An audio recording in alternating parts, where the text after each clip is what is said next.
내가 밀게.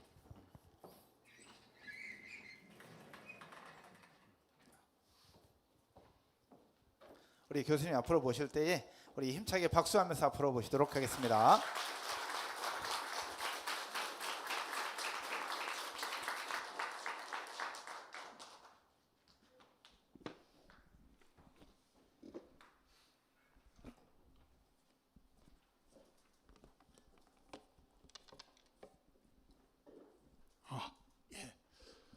방금 소개받은 한성열입니다.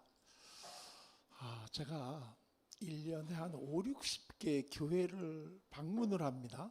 가서 이제 특강도 하고 그러는데 그걸 한 20년을 했으니까 대한민국에서 그래도 좀 이름이 되는 교회는 제가 다 다녀본 것 같습니다. 그래서 제가 이제 제 속으로 대한민국에는 교회가 두 종류가 있는데 제가 같은 대하고 안 같은 대하고 이제 두 군데가 있다. 근데 제가 같은 교회가 되게 한국에서는 꽤 이름 있는 이런 교회들이 주로 이제 많이 갔었는데 오늘서부터는 이제 더 행복한 교회도 제가 방문했던 교회 명단으로 이제 이렇게 바꾸도록 하겠습니다. 근데 그 한 번 갔던 교회뿐만 아니라 저를 두 번, 세 번 부르는 교회는 굉장히 아주 좋은 교회이기 때문에 그건 따로 하는데 앞으로 또 혹시 행복한 교회는 단순히 제가 같은 교회인지 더 좋은 교회인지를 이제 두고 보도록 하겠습니다. 근데 느낌이 참 좋습니다. 사실 또 행복한 교회 이름이 참 좋잖아요. 더 행복한 교회. 행복한 교회는 많잖아요, 우리나라에. 근데 더 행복한 교회가 얼마나 좋습니까? 그리고 이제 그게 영어로 앞에 더가 붙으면 이제 우리가 뭐 D라고 있기도 하는데 그건 진짜 유일한 이런 뜻이 되잖아요. 강조. 그래서 정말 굉장히 이름 자체가 참 행복하구나 이런 느낌이 들었는데 오늘 제가 이걸 확인을 했습니다. 제가 이 인터넷을 찾아가지고 우리 또 행복한 교회가 어떤 교회인가 또 우리 목사님은 되게 어떤 설교를 하시는가 이런 거를 제가 이렇게 좀 검색을 하고 옵니다. 왜냐하면 저는 한 번 왔다 가게 되면 끝나는데 우리 목사님은 오랫동안 여기서 이제 본인의 사역의 철학을 가지고 목회를 하시는데 제가 혼자 한 번 왔다 간다고 막 되는 소리 안 되는 소리 하면 안 되지 않습니까? 누를 끼치면 안 되니까. 우리 목사님은 어떤 분인가. 근데 제 느낌이 참 좋았습니다. 근데 제가 오늘 확인을 했습니다. 제가 이 길눈이 어두워가지고 이 좌회전 하자마자 금방 지하 주차장으로 들어오면 된다는 얘기를 들었는데 이렇게 제가 가서 현대 이렇게 해가지고 들어오니까 딴 저쪽 뒷골목에 들어가서 이제 아무리 봐도 이게 아닌 것 같아가지고 전화를 드렸는데 거기 계세요? 그러더니 조금 있더니 어떤 목사님이 한번 나오시는데 나는 이분이 부목사님인 줄 알았습니다.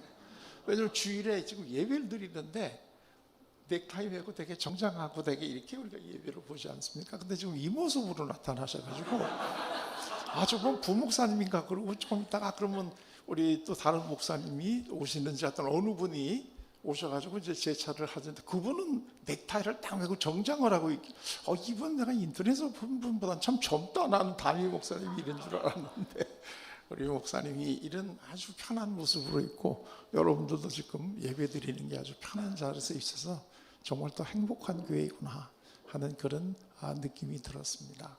그래서 사실 제가 지금 마음이 훨씬 편한 상태로 그냥 두서없이 제가 얘기를 할 테니까 저 사람이 오늘 굉장히 마음이 편하구나 이렇게 받아들여주시면 좋겠습니다. 여러분들은 이게 제가 이쪽으로 좀 나가도 되나요?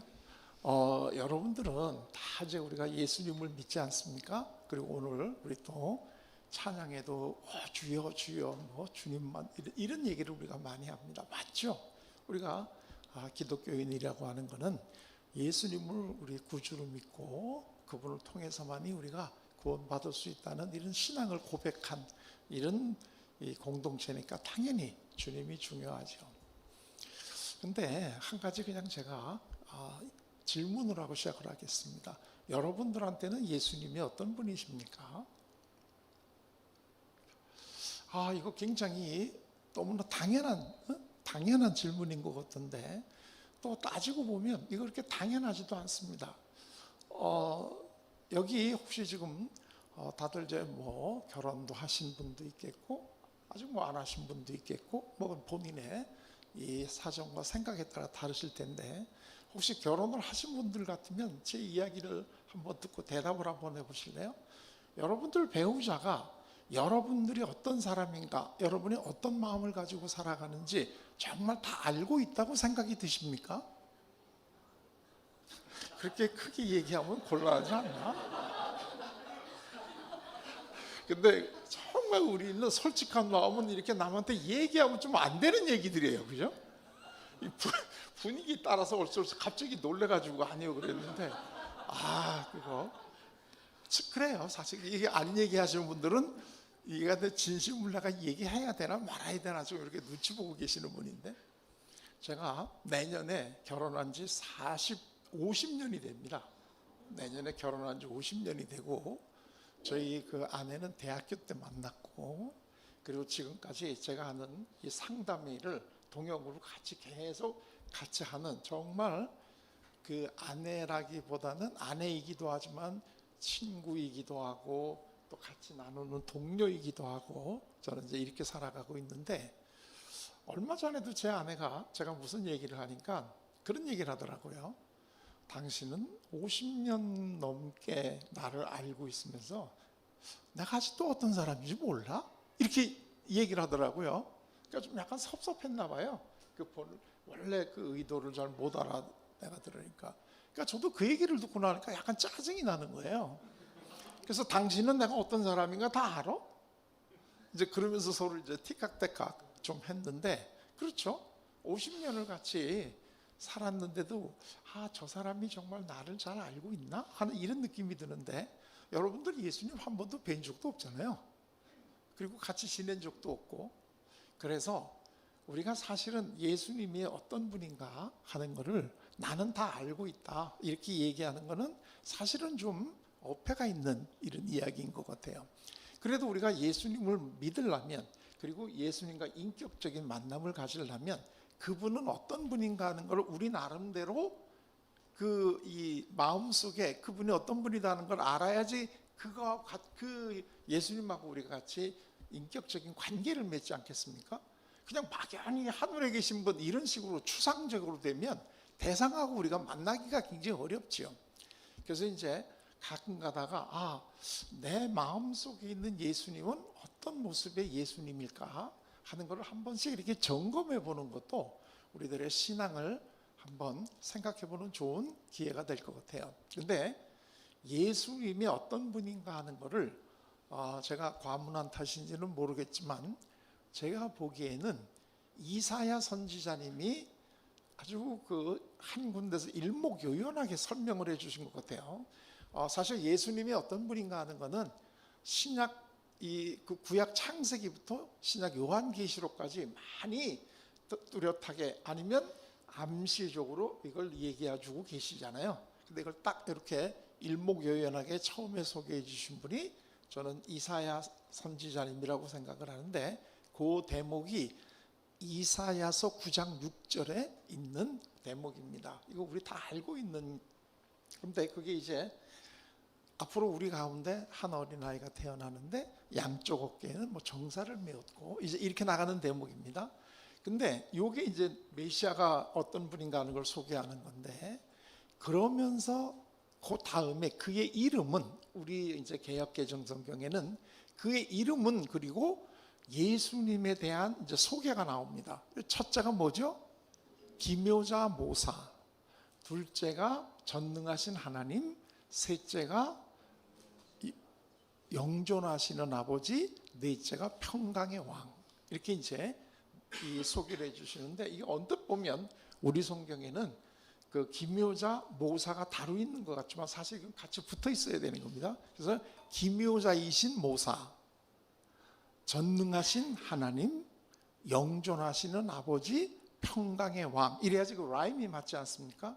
그래서 이제 다른 성경들을 보시게 되면 그리고 최근에 우리나라 말로도 번역된 성경들을 보면 이 둘은 같이 붙어 있는 거로 됩니다. 그러니까 예수님을 이사야 선지자님은 네 측면에서 그분의 속성이라든가 그분이 하시는 사역이 뭔가 하는 것을 우리에게 알려주시는 거죠.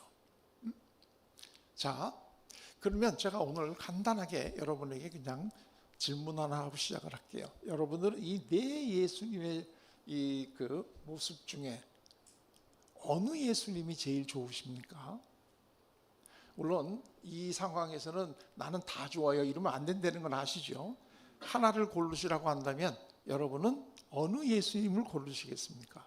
우리가 원래 사지선다 푸는 거는 뭐 아주 초등학교 들어가기 전서부터 한평생 익숙한 거 아니겠습니까?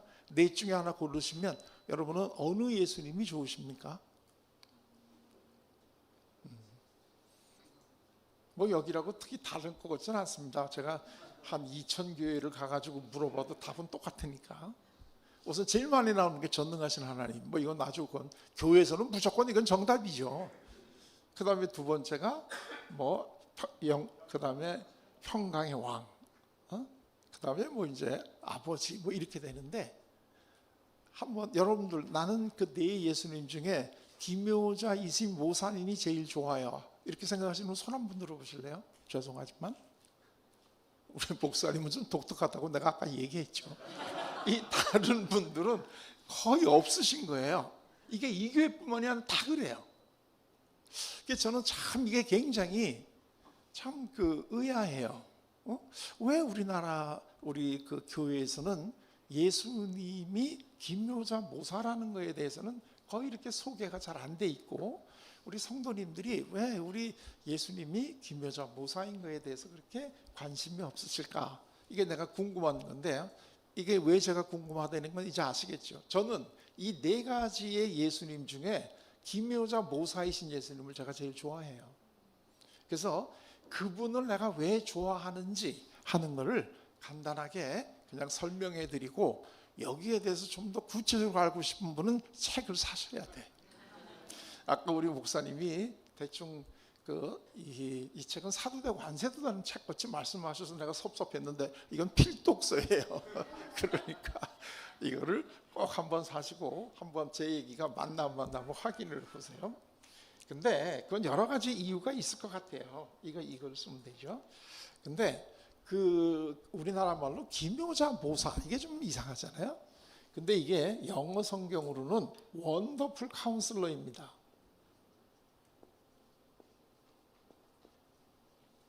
원더풀 카운슬러. 그러니까 모든 영어 성경을 보면 이 번역이 원더풀 카운슬러. 그러니까 우리나라 말로는 기묘자 모사라고 소개되어 있는 게 원더풀 카운슬러 이렇게 소개가 되어 있습니다. 그러니까 기묘자 모사 이거보다는 원더풀 카운슬러 이게 느낌이 확 오지 않습니까? 원더풀이라는 거는 이거는 우리 다 알고 있는 이러한 이 단어잖아요. 뛰어난 훌륭한 놀라운 이런 얘기입니다. 더 행복한 교회 is wonderful church 이러면 아주 굉장히 훌륭한 영어 문장이 되지 않습니까? 카운슬러는 뭐죠? 카운슬러 상담자입니다. 상담자. 그러니까 이사야 선지자님은 예수님이 태어나시기 전에 700여 년 전에 활동하셨던 분이라 그래요. 그러니까 예수님이 오시기 700여 년 전에 활동하신 이사야 선지자님께서 이미 그분이 이 땅에 오셔가지고 하시는 역할 중에 제일 먼저 소개하신 게 그분은 카운슬러이시다. 물론 제일 먼저 소개했다고 해서 그 역할이 제일 소중한 역할이다 그렇게 얘기하는 것은 제가 물론 아닙니다. 왜냐하면 그 뒤에 따라 나오는 게 전능하신 하나님이니까요. 그러나 분명하게 이 원더풀 카운슬러가 제일 먼저 소개된 것도 사실입니다. 그런데 우리나라에서는 이 원더풀 카운슬러의 예수님이 상당히 이 관심이 없는 밀려나 있단 말이죠. 자, 요즘에 우리가 이렇게 텔레비를 틀면 여러 가지 다양한 분들이 나와서 우리들에게 정보를 주시고 그러는데 그 중에 오은영 박사님이라는 걸 아십니까? 그 다음에 요새는 이호선 교수님이라는 거 아십니까?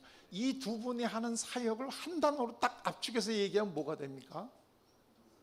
상담이에요.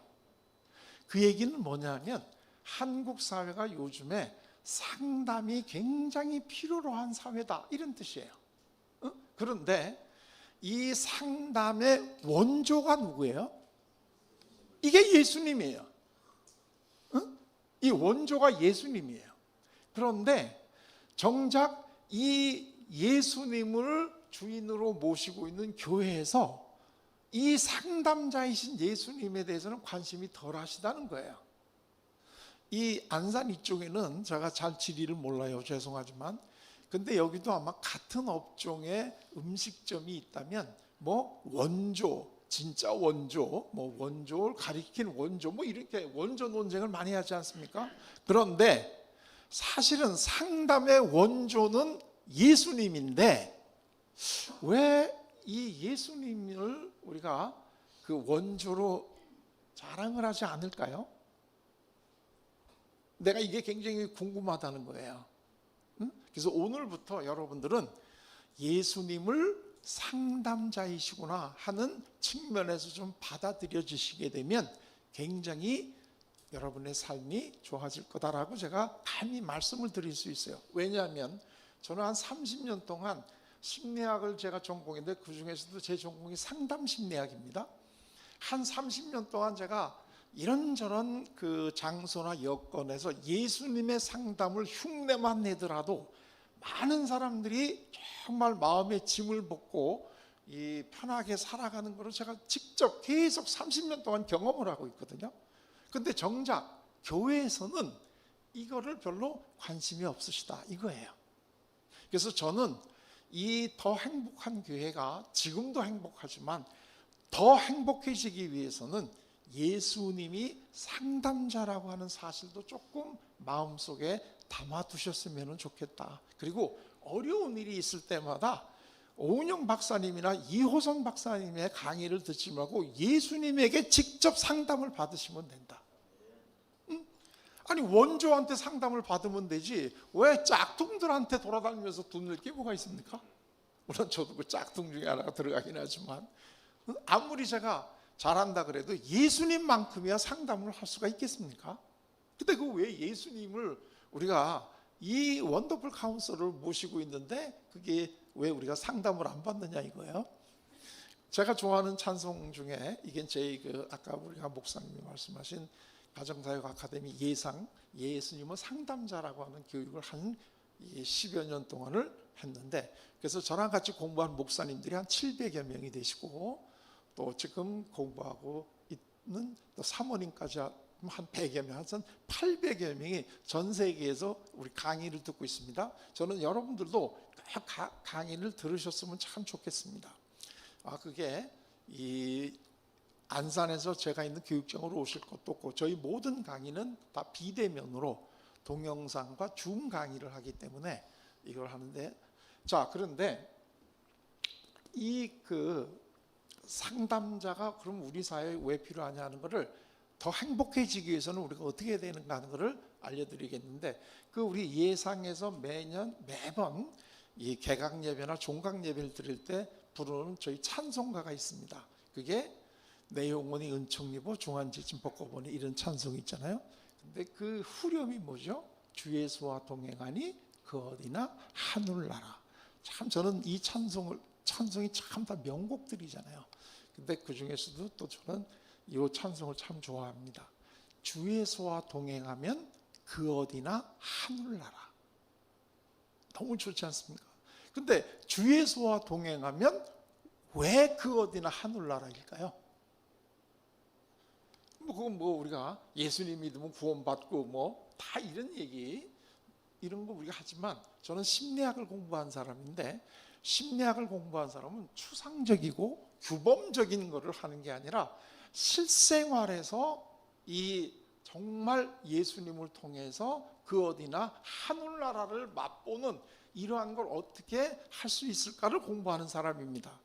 근데 제가 우리 이 더 행복한 교회를 보면서 제일 놀란 게 비전을 볼 때 이 현실적인 삶 속에서 어떻게 해야 된다. 저는 이 대목이 굉장히 좋았습니다.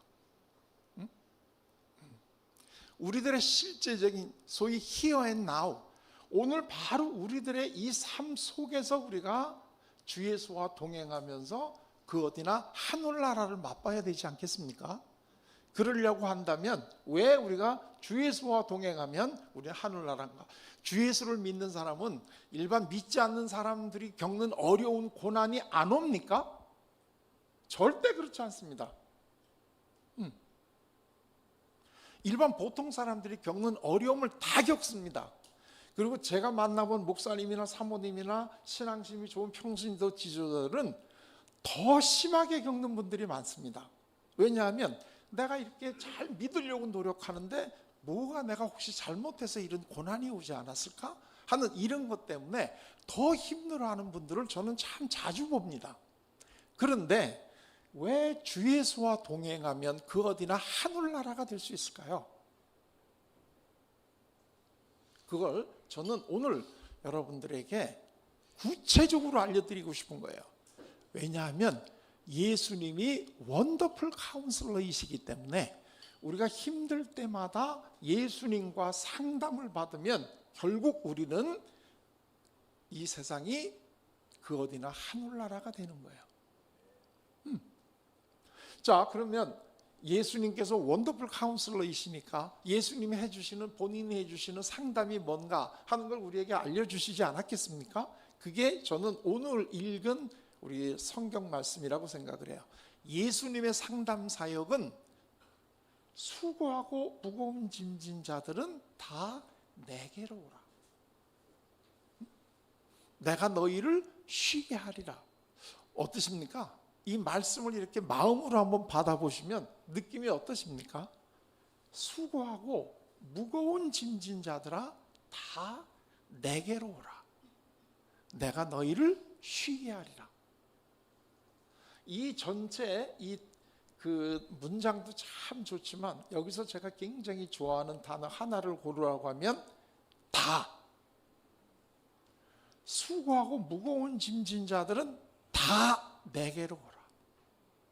그 수고하고 무거운 짐은 아마 개인마다 다 다를 겁니다. 사실 제가 이렇게 여러분 앞에서 이런 얘기를 전하니까 뭐 저는 지금 수고하고 무거운 짐이 하나도 없는 사람 같이 보이십니까?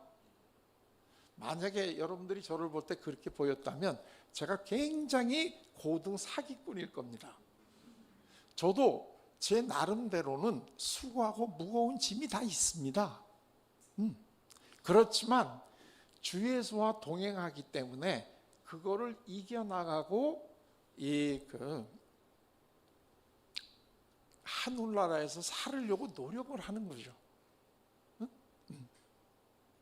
자, 그런데 수고하고 무거운 짐진 자들아 다 내게로 오라. 내가 너희를 쉬게 하리라. 이게 이 사역을 한마디로 또 우리가 익숙한 단어로 요약을 하면 뭐가 되는 겁니까? 아까 얘기했잖아요. 상담이라고. 상담이라는 게, 자, 뭐가 상담인가요? 상담자, 상담이 뭐죠? 상담이 뭔가요?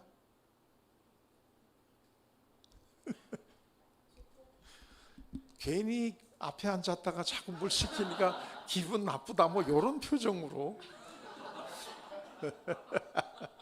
이건 제가 그렇게 느꼈다는 거지 본인이 그렇다는 게 아닙니다. 오해하지 마세요. 상담이 뭐예요?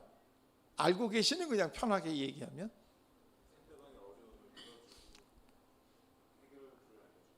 그렇죠.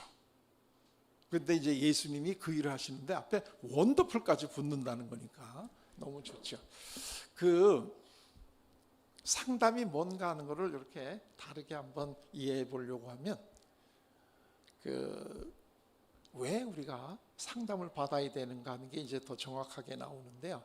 한국 사람들이 제일 많이 앓고 있는 마음의 병이 무슨 병입니까? 네? 무슨 병이요? 우울증. 그렇죠. 우울증을 한국식으로 얘기하면 뭔가요? 그렇죠. 화병이죠. 그 뭐 어려울 게 뭐 있어요? 나를 돌아보면 알지. 그러니까 내가 평소에 앓고 있는 그 병이 화병이야. 그거를 영어식으로 번역을 하면 우울증이 되는 거야. 자, 그런데 여러분들 우리가 살면서 화가 나는 게 정상입니까? 안 나는 게 정상입니까? 나는 게 정상입니다. 화는 우리가 나빠서 나는 게 아닙니다. 우리는 화내지 않고 편하게 살으려고 하는데 옆에 있는 사람들이 협조를 안 해줘. 그래서 내가 화가 나는 거예요. 혼자 있는 사람이 화가 날 일이 뭐가 있겠습니까?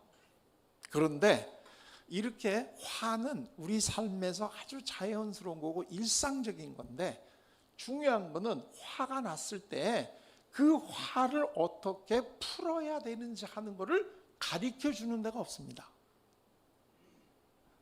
죄송하지만 제가 질문 하나 해도 될까요? 화가 나시죠? 가끔 살다 보시면. 그렇죠. 근데 화 어떻게 푸세요?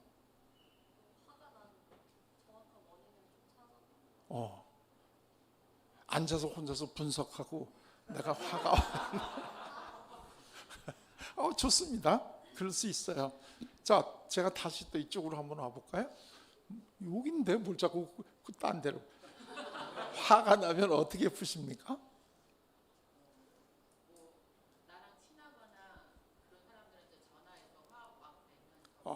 그러니까 엄한 사람한테 전화해가지고 그 사람들 화나게 만드는구나. 그것도 좋은 방법입니다. 심각하게 생각하지 마시고 화날 때는 어떻게 푸십니까? 소리를 질러요. 기도하세요? 화를 낸다고? 그렇죠. 자, 이게요, 이렇게 이제 저 뒤에 계신 분은 굉장히 안도의 한숨을 쉬시네. 이제 시간이 없으니까 지나가겠구나. 다음부터는 가능하면 앞에 안 앉겠다. 뭐 이런 삶의 지혜를 또 이제. 자, 화가 나면은요, 화가 이런 거잖아요. 이게 이제 화병이라는 게 불화자 쓰는 병입니다. 그러니까 화가 난다는 거는 우리 마음 속에 불이 났다는 뜻입니다. 그러면 이걸 꼬야 되지 않습니까? 근데 어디도 화가 났을 때 이 화를 어떻게 꼬야 되는지, 마음속의 불을 이거를 알려주는 데가 없어요. 그렇기 때문에 화를 각자 개인적으로 뭐 소리를 지르거나 무슨 곰곰이 앉아서 생각해 보거나 어떤 여러 가지 방법으로 이걸 풀어요. 뭐 어떤 분은 뭐 쇼핑을 한다는 분도 있고, 어떤 남자분은 드라이브를 한다는 분도 있고, 또 어떤 또 여자분들은 또 청소한다는 분도 있습니다. 아주 다양한 방법으로 풀어요. 근데 다양한 방법으로 푼다는 것은 어디서도 제대로 배운 적이 없다는 뜻이야. 그러니까 다 독학을 해가지고 그냥 아쉽지만 자기 나름대로 이거를 풀어나간다는 얘기인데 못 풀어요 그걸. 그러니까 화가 쌓여. 그래서 불화자가 하나가 더 붙어요. 이게 무슨 자입니까? 염자입니다. 이게 폭염이 내려친다 할 때 그 염자, 불꽃 염자입니다. 이렇게 되면 이제 우리 마음속에 평상시에도 그냥 화가 나 있는 거야. 이게 화병이라고 부르는 거예요. 그런데 이 사람들이 밖으로 이거를 표현을 하면 폭력이 되고, 안으로 이거를 가지고 있게 되면 우울증, 화병이 되는 거예요. 아까 가지고 계신다고 그러셨나요? 우울해지고 뭐 이렇게. 하여튼 뭐 어떤 분이 그러셨다면 이거는 지금 화병 환자로 가는 지름길로 가고 있는 거지. 그래서 이걸 풀어야 되는데 그럼 어떻게 푸느냐? 이걸 가르쳐 주는 데가 없잖아요. 근데 동양에 이 한자 문화권에서 살고 있는 수없이 많은 사람들은 오랜 경험을 통해서 이거를 이거로 푸는 게 제일 좋다라고 얘기하는 거예요. 이게 뭐죠? 말씀 원자야. 그러니까 이거하고 이거 둘을 같이 한자로 풀면 이게 뭐가 되죠? 담이야. 담. 그러니까 진짜 좋은 담은 대화한다는 뜻이잖아요. 마음속에 있는 화를 말로 풀 수 있는 대화가 좋은 거예요. 그러니까 아까 친구분들에게 한다 그랬잖아요. 좋죠. 근데 더 좋은 거는 뭐예요? 그렇죠. 그런데 혼자서 내가 화가 났다고 여러분들 혼자서 화가 났는데 이 같이 얘기할 사람이 없으면 혼자서라도 중얼중얼 해보잖아요. 우리 주위에 지금 보면 지하철이나 이런 데 보면 혼자서 중얼중얼하면서 이쪽으로 저쪽으로 왔다 갔다 하는 사람들 있잖아요. 그걸 우리가 그 사람들 보고 뭐라고 불러요? 그렇죠. 그렇게 부르죠. 자, 그런데 우리가 그렇게 되면 안 되지 않아요? 그래서 이 담이 진짜 우리 마음속에 화를 풀으려면 앞에 이자가 하나 더 붙어야 되는 거예요. 이게 서로 상자야. 그러면 이거 둘을 합치면 뭐가 돼요? 상담이야. 이게 상담이에요. 그러니까 여기도 아마 상담을 공부하시고 관심 있는 분들은 상담책을 보시게 되면 상담에 대한 정의가 굉장히 다양하게 나올 텐데 저는 이 정의를 참 좋아해요. 상담이라고 하는 것은 서로 상대방의 마음속에 있는 화를 말로 풀어주는 작업이야. 금방 이해가 되셨죠? 근데 이거를 못하게 되면 어떻게 돼? 화병에 걸리는 거야. 원인은 다양해요. 우리 다양한 거기 때문에 내가 화가 나는 거, 내가 수고하고 무거운 나한테 지고 있는 점은 다양하겠죠. 그 한 가지가 아닐 거예요. 아마 여러분들도 각자 나름대로 현재 내가 수고하고 무거운 짐을 가지고 있을 거예요. 자, 그런데 그게 무엇이든지 간에 어디서 왔든지 간에 그게 내가 화가 난 일이라면 이거는 푸는 방법은 동일해. 이게 굉장히 중요한 거예요. 여기 여러분들 어떤 것 때문에 내가 수고하고 무거운 짐을 지고 있는지 우리는 다 몰라요. 아마 저는 모르고 여러분들끼리는 아실 수 있겠죠. 그러나 어떤 것 때문에 우리가 화가 나고 무엇을 우리가 수고한 무거운 짐으로 지고 있느냐 하는 것은 다 다를 수 있지만 해결하는 방법은 동일해요. 상담으로 풀어내는 거예요. 그런데 정말 복음이 뭐예요? 우리가 믿는 그분이 원더풀 카운슬러이시라는 거예요. 이거 정말 너무나 기쁜 소식 아니에요? 그런데 예수님이 원더풀 카운슬러라고 하는 것은 우리들의 마음속에 있는 이 화를 말로 풀어주시는 분이다 이거예요. 그렇기 때문에 예수님과 동행하면 원더풀 카운슬러가 항상 우리가 갔다면 내가 살면서 무거운 짐을 지고 있을 때마다 그분한테 상담받으면 되잖아요.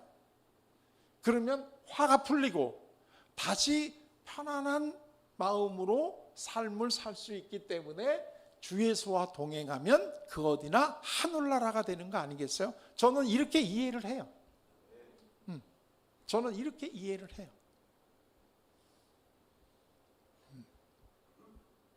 그럼 구태여 뭐 돈 내고 다닐 거 없잖아요. 여러분들 여기 지금 제 이 말씀을 듣는데 뭐 돈 내고 오신 거 아니잖아요. 예배 드리러 온 거니까.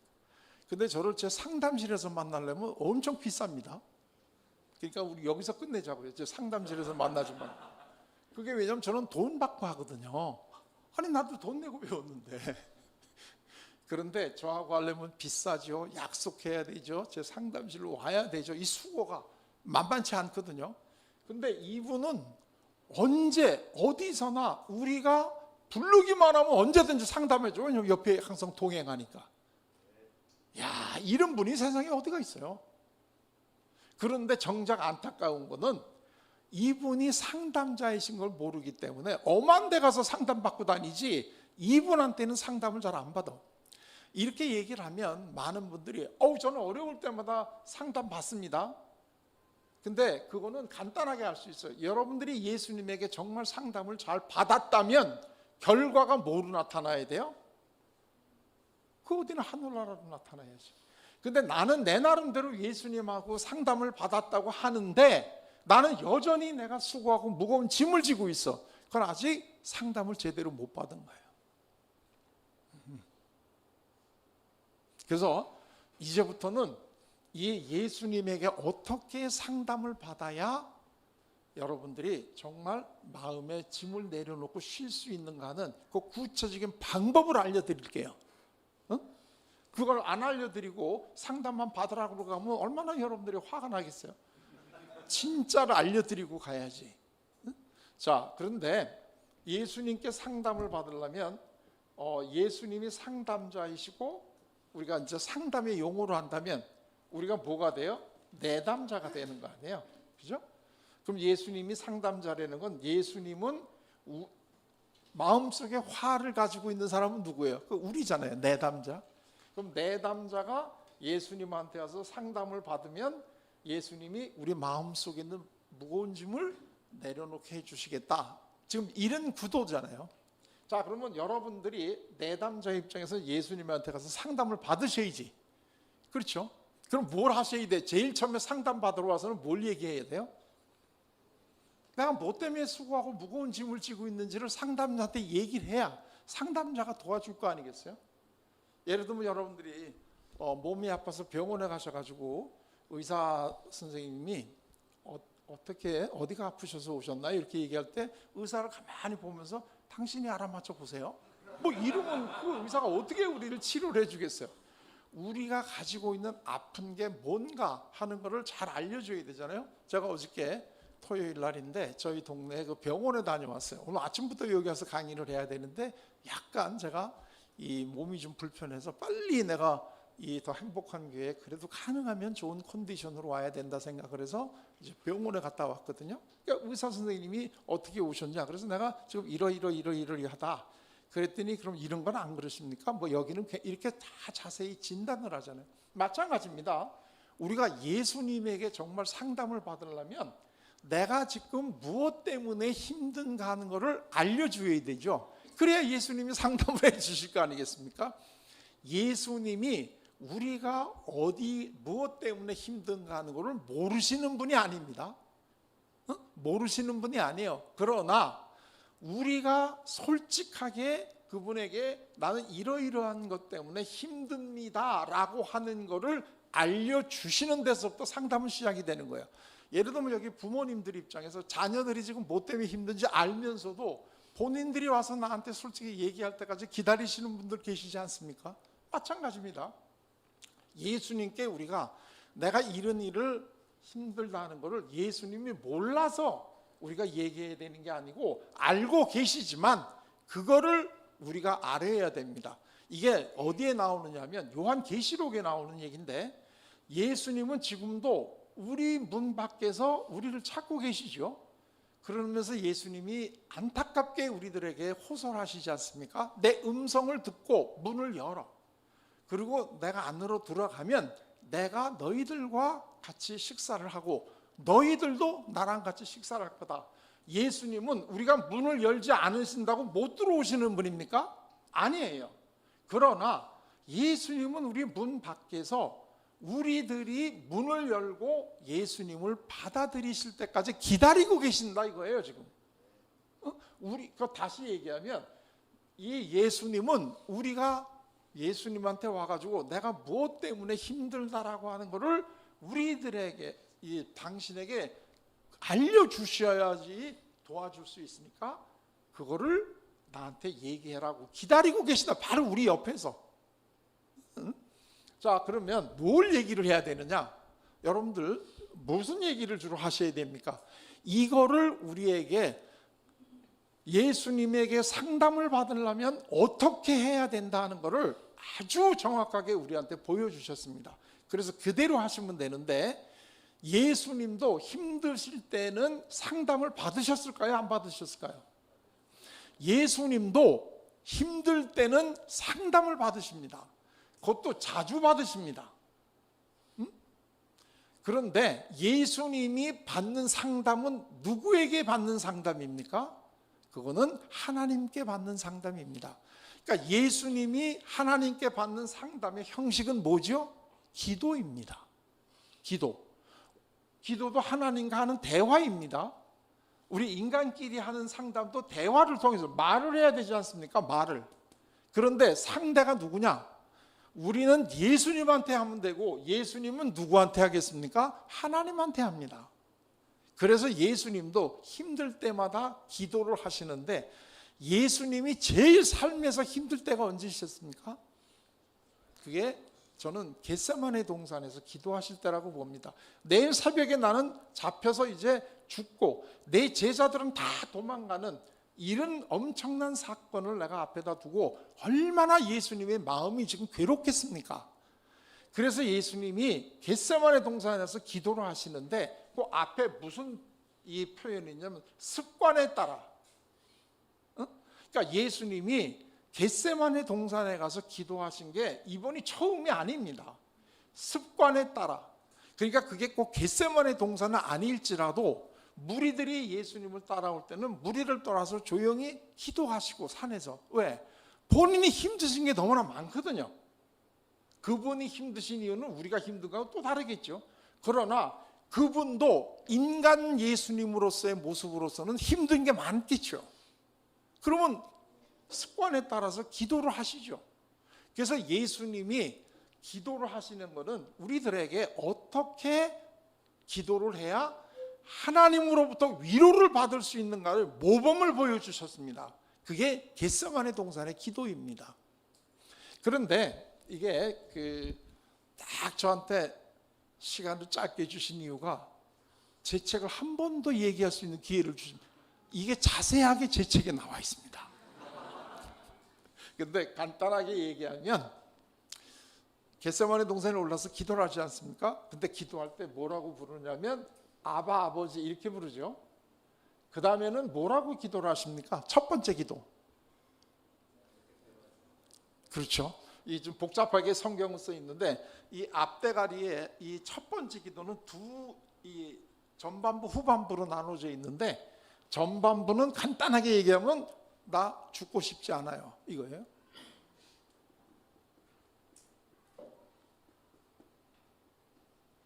나 살고 싶어요. 이게 첫 번째 기도입니다. 그렇죠? 뭐 이 잔이 뭐 나한테 뭐 옮겨주시면 옮겨주십시오. 그게 무슨 얘기? 한마디로 얘기하면 나 죽고 싶지 않다는 거죠. 그 다음에가 이제 붙는 게 그러나 죽어야 되면 죽겠습니다. 이거죠. 하나님의 뜻에 따르겠다는 게 죽어야 돼. 근데 우리는 대개 이 부활절, 여기도 부활절 얼마 전에 이제 했잖아요. 그러나 이 뒷부분을 굉장히 강조를 합니다. 그래서 그러나 신앙을 본받자. 뭐 우리 하나님의 뜻대로 살자. 진리의 말씀입니다. 문제는 그렇게 안 된다는 데 있어. 그렇게 안 된다는 데 문제가 있지 머리로는 모르는 게 아니에요. 그렇게 안 돼요. 그런데 이 기도를 잘 보시게 되면 이 앞부분을 보십시오. 나 죽고 싶지 않아요. 이 부분이 굉장히 중요합니다. 상담을 받을 때는. 자, 이 기도가 나온 다음에 두 번째, 세 번째 기도는 내용이 달라집니다. 첫 번째 이 부분이 없어집니다. 그리고 이것만 이제 남습니다. 나 이제는 죽겠습니다. 그리고 세 번째 기도를 마치고는 자고 있는 제자들을 깨워가지고 자, 때가 됐다. 가자. 사람들의 생각으로는 빨리 도망가야 되는데 예수님은 담담하게 자, 됐다 이제 가자. 나 붙잡으러 오는 사람들이 있다. 야, 이게 굉장히 달라지지 않았습니까? 첫 번째 기도하고 이 세 번째 기도 끝나고 난 다음에 저 혼자 달라진 겁니까? 아니면 여러분도 달라지셨습니까? 자, 그런데 이 변화가 어떻게 왔습니까? 죽고 싶지 않다고 기도하던 예수님이 어떻게 담담하게 나 죽겠다고 그러고 자, 이제 나 잡으러 왔으니까 가자. 그렇게 변할 수가 있겠습니까? 이게 오늘 제가 여러분들에게 드리고 싶은 상담을 예수님께 어떻게 받아야 되는가 하는 그 방법이 여기에 있는 겁니다. 우리는 이게 중요하고 이거는 인간적이다 이렇게 얘기를 하는데 물론 그렇습니다. 그러나 이게 없으면 이것도 안 나옵니다. 이게 지금 우리가 간과하고 있는 건데 이하고 여기 있는 사이에 무슨 놀라운 일이 벌어집니까? 무슨 놀라운 일이 벌어지나요? 이거는 누가복음에만 나옵니다. 근데 그때 이 누가복음에는 뭐가 나오느냐면 하늘에서 뭐가 내립니까? 천사가 와서 예수님께 힘을 돕더라 이렇게 되어 있습니다. 첫 번째 기도가 끝나고 난 다음엔 하늘에서 천사가 나타나서 예수님께 힘을 돕습니다. 그러면 천사가 준 예수님이 힘을 받고 나서는 이 앞대가리가 없어집니다. 이해가 좀 되시는가요? 자, 그러면 하늘에서 천사가 와서 힘을 주었을 때 하늘에서 오신 이 천사는 이 앞부분에 대한 응답입니까? 이 뒷부분에 대한 응답입니까? 그렇죠. 역시 더 행복한 교회는 굉장히 심리학적인 소양이 굉장히 높습니다. 이 책 보면 진짜 도움 받으실 분들입니다. 이거. 왜냐하면 대개 교회를 가면 여기에 대한 응답이라고 그럽니다. 하도 이 그러나 신앙을 본받자 이렇게 얘기를 했기 때문에. 그러나 사실은 그건 모순이 있지 않습니까? 예수님께서 이거는 예수님은 사실은 하나님이랑 천지창조 같이 하시고 본인이 십자가에 와서 달려 돌아가실 거라는 걸 다 알고 계시는 분이잖아요. 근데 그분이 안 죽겠다고 이렇게 뭐가 있겠습니까? 담담하게나 죽는다 그러면 이분이 겟세마네 동산에 가시지도 않았겠지. 응? 그리고 이런 기도를 하시지도 않았겠지. 근데 예수님이 나 죽고 싶지 않아요. 나 너무나 그 고통이 무서워요. 두려워요. 이런 얘기를 하니까 하늘에서 천사가 와서 힘을 주니까 이게 되는 거예요.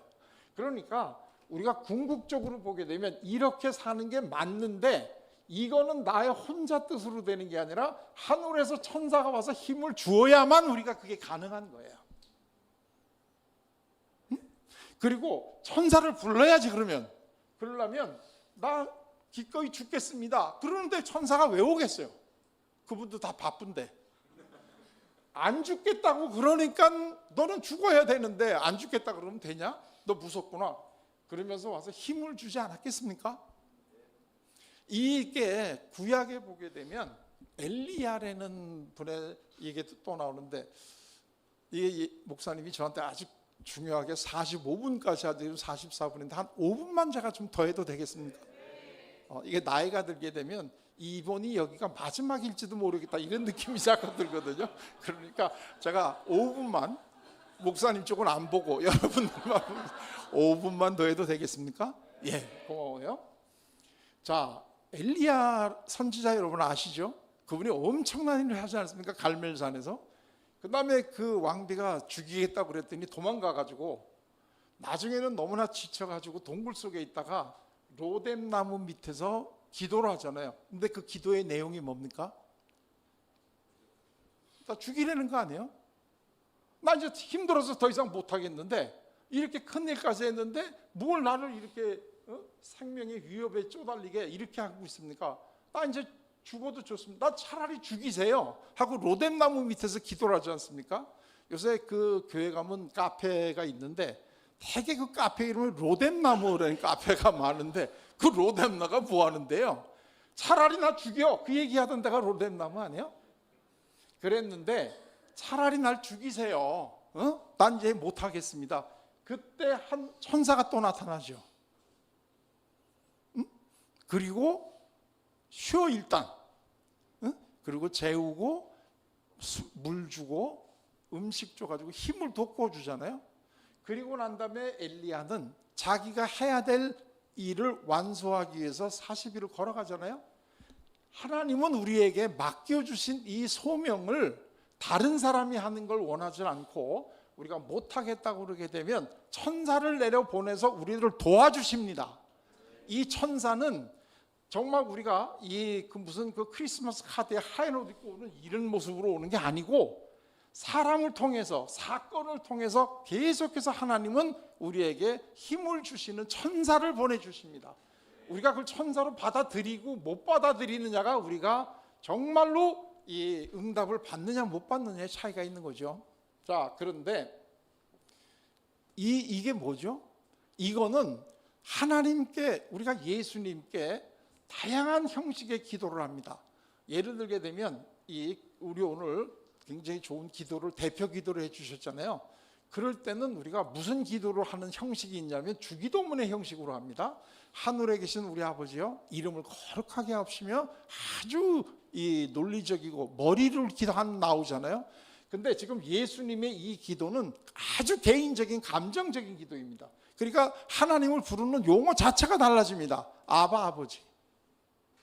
여기 어디 하늘에 계신 우리 아버지요 이렇게 거룩한 게 안 나오잖아요. 여러분들이 힘들 때 예수님에게 상담받으려면 거룩하게 기도하시면 안 됩니다. 정말 내가 가지고 있는 솔직한 기분, 나 죽고 싶어요. 너무나 힘들어서.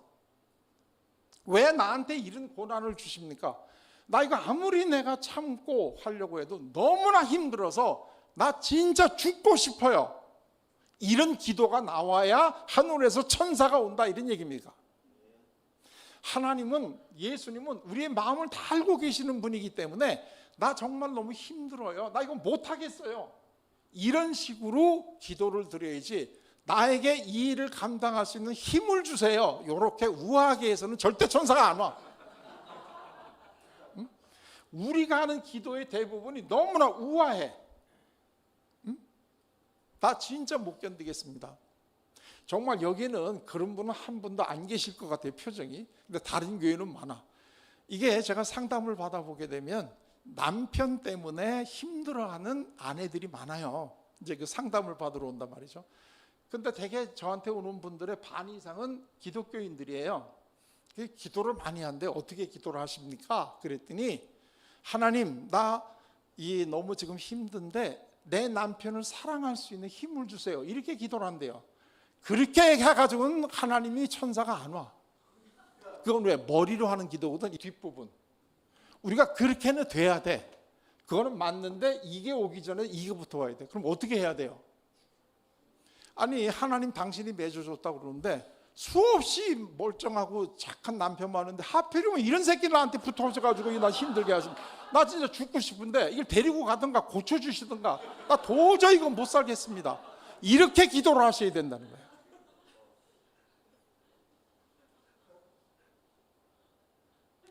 왜? 아니야?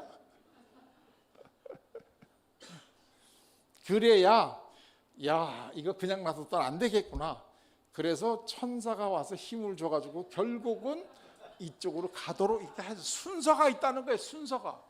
상담을 받는다는 거는 상담자가 내담자의 그 어려움을 해결해 주는 게 아니라 내담자가 자기가 진짜 힘들다는 거를 깨닫게 해가지고 하늘에서 힘이 내려올 수 있도록 도와주는 것뿐이에요.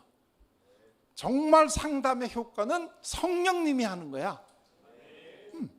그러나 성령님이 와서 일할 수 있게 하늘에서 천사가 와서 우리에게 힘을 줄 수 있도록 우리는 어떻게 기도를 해야 되느냐 하는 것을 알려주는 것, 그리고 내담자가 결국 그런 기도를 하게끔 도와주는 것이 상담인 것뿐이에요. 이 효과가 어떻게 나느냐 하는 것은 이거는 성령님이 하시는 거야.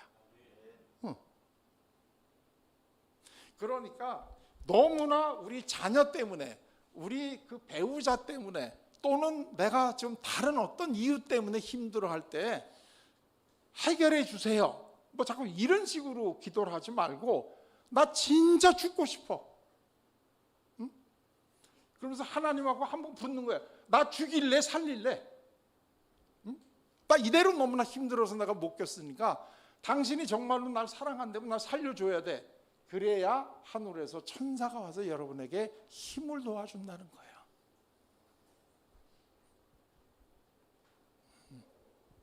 어떻게 제 얘기가 너무 심했나요? 제가 아시다시피 저는 목사님이 아니에요. 근데 목사님이 아닌 게 진짜 좋은 게 뭔 줄 아세요? 막말해도 돼. 솔직 담백하게 나는 그렇게 생각했다.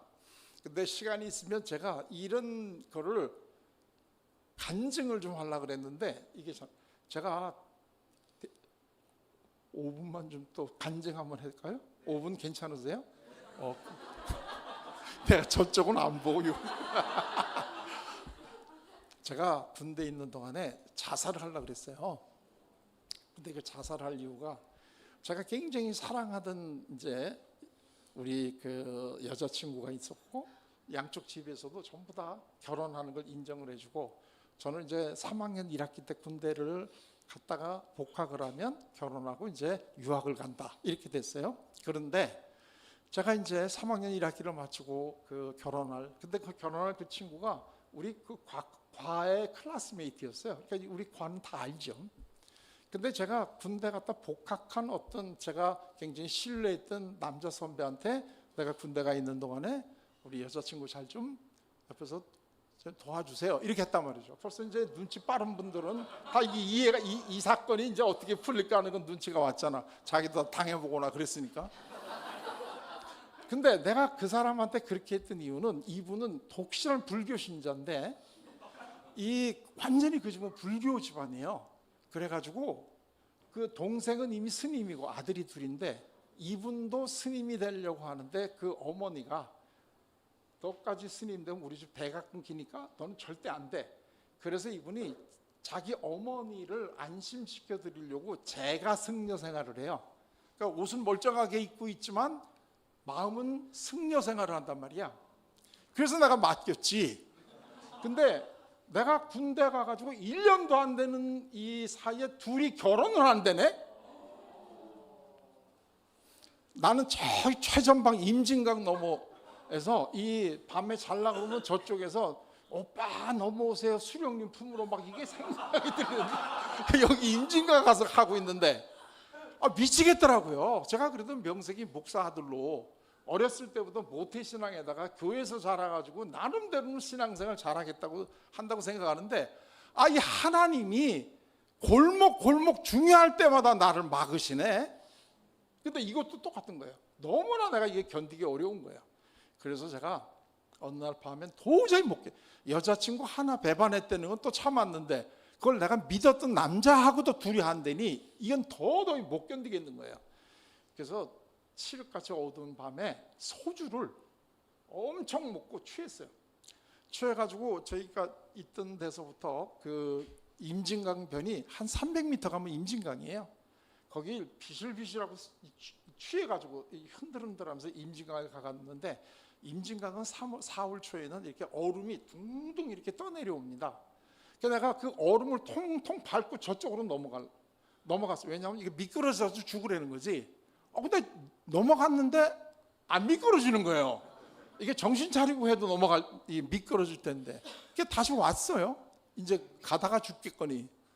그리고 전혀 뭐 안 떨어지려고 하는 것도 없이 그냥 떨어지라고 그러고 이렇게 갔는데 또 왔어요. 무사히 왔으니까 오늘 제가 여기 와 있지 않겠어요? 근데 다시는 또 못 가겠더라고. 그래서 그 교회 교회 가가지고 이런 단안에서 정말 온갖 폐악질을 다 해서 하나님을 차라리 날 죽여라. 아니 이렇게 날 힘들게 하려면 죽이지도 못 죽게 하고 이걸 어떻게 내가 살으라고 그러냐? 내가 당신한테 더 이상 도와달라고 할 테니까 제발 나 죽게 좀 놔둬라. 이러고 온갖 폐악질을 하다가 제가 그냥 거기서 쓰러졌어요. 그랬는데 갑자기 하늘에서 음성이 들리는데 그게 뭐냐면 주신 곳도 야훼이시고 취하신 곳도 야훼이시니라. 오직 주님의 이름만 찬송할지어다. 이런 대목이 딱 들리는 거예요. 그리고 그 소리가 딱 들리니까 정신이 벌쩍 드는 게 제가 그 자리에서 무릎을 딱 꿇고 맑은 정신으로 이 두 사람이 어렵게 결혼했으니까 행복하게 살게 해주세요. 그러고 기도를 했어요. 그리고 그 이후로 나는 이 두 분을 한 번도 미워한 적이 없어요. 그때 제가 깨달은 게 이 하나님 예수님에게 하는 상담은 원샷이구나. 근데 그리고 난 다음에 제가 군대 생활을 마치고 복학을 하기 위해서 이제 준비하기 위해서 복학하기 전날 버스를 탔어요. 근데 버스가 환한 거예요, 갑자기. 그래서 보니까 맨 뒤에 어떤 여학생한테서부터 빛이 막 나는 거예요. 그런데 그 여학생은 지금 우리 집에 있어. 그리고 지금 장로님이야. 근데 여기까지는 또 근데 그 나중에 그 불교 어떻게 됐는 줄 아세요? 목사님이 됐어요. 그리고 내 원래 결혼한 여자친구는 졸지에 사모가 됐고 그 이미 스님이었던 그 동생도 다시 예수님을 믿고 내려와가지고 결혼하고 잘 살아. 제가요 하나님이 우리에게 주시는 고난, 하나님이 우리에게 하시는 일은 우리는 전혀 그 의미를 몰라요. 그리고 제가 지금 다시 나이가 들어서 이렇게 과거를 좀 돌아보니까 내가 제일 힘들었던 그때가 하나님이 나를 제일 사랑하셨고 다른 문을 열어주셨던 때야. 다만 그때는 내가 그걸 몰랐던 것뿐이에요. 근데 그때 이 하늘에서 저에게 들렸던 음성은 이거를 내가 온갖 폐악을 하니까 이게 나오는 거예요. 난 지금도 그걸 믿어요. 왜? 그 이후로도 내가 힘들 땐 이런 기도를 많이 하거든. 그러면 결국 이런 답이 오는 거예요. 그래서 이 순서대로 우리는 하는 거다. 응? 그리고 우리를 힘들게 한다는 것은 그 길은 하나님이 내 길이 아니야. 하나님은 저에게 그 여자는 너를 한평생 내가 짝지어 주려고 하는 여자가 아니야. 그러니까 그거는 딴 사람한테 보내서 그 여자의 몫은 남편을 목사 만드는 거였고, 저는 다른 하나님이 준비하신 여성이 있어서 결혼하고 지금 장로님으로 교회를 섬기고 있다 이거예요. 근데 이거는 제 개인적인 경험이기 때문에 제가 여러분에게 얘기하기는 참 좀 어려워요. 왜냐면 그걸 여러분도 다 이렇게 할 수 있다는 건 아니에요.